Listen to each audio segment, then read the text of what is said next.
কেউ বাদুড়িয়া থেকে দণ্ডি কেটে যাচ্ছে উত্তরাখণ্ডের কেদারনাথ, কেউ বা পূর্ব বর্ধমান থেকে যাত্রা শুরু করেছে মহাদেবের দর্শনের উদ্দেশ্যে। আর এবার তামিলনাড়ুর আদিযোগীর পবিত্র ধামকে লক্ষ্য করে এক ভক্তের অনন্য যাত্রা। শ্রাবণ মাস মানেই হর হর মহাদেবের নাম জপ, ভক্তির পূর্ণতা।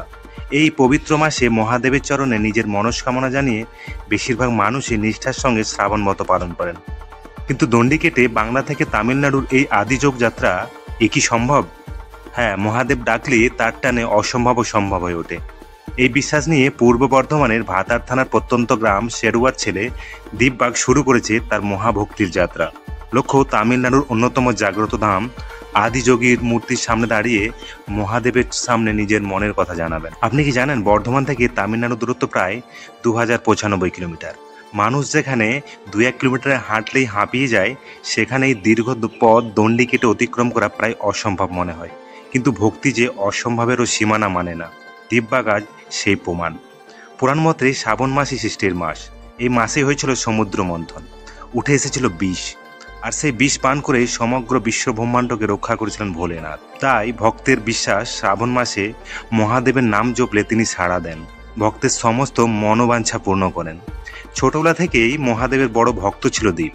মাত্র 21 বছর বয়সে সে প্রতিজ্ঞা নিয়েছে দণ্ডি কেটে ভোলানাথের দ্বারে যাবে, যত কষ্টই হোক, যত দূরই হোক না কেন।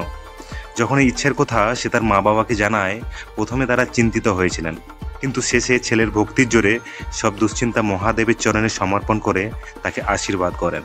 এখন প্রায় 27 দিন ধরে দীপ তার যাত্রা চালিয়ে যাচ্ছে।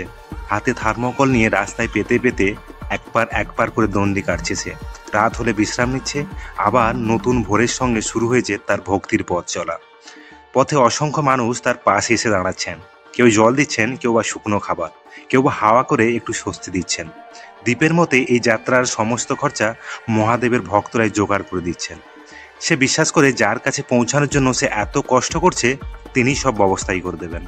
রাস্তার পাশে যারা তাকে দেখছেন সবাই একটা কথাই বলছেন, অবিশ্বাস্য মনের এই জোর এই ছেলেটার, না হলে এমন পথ বেছে নেওয়ার সাহস কারো হতো না।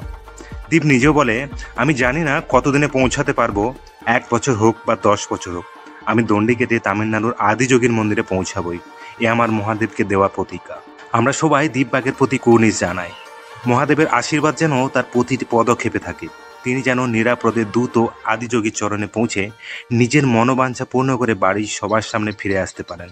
হর হর মহাদেব। সবাই ভালো থাকবেন, সুস্থ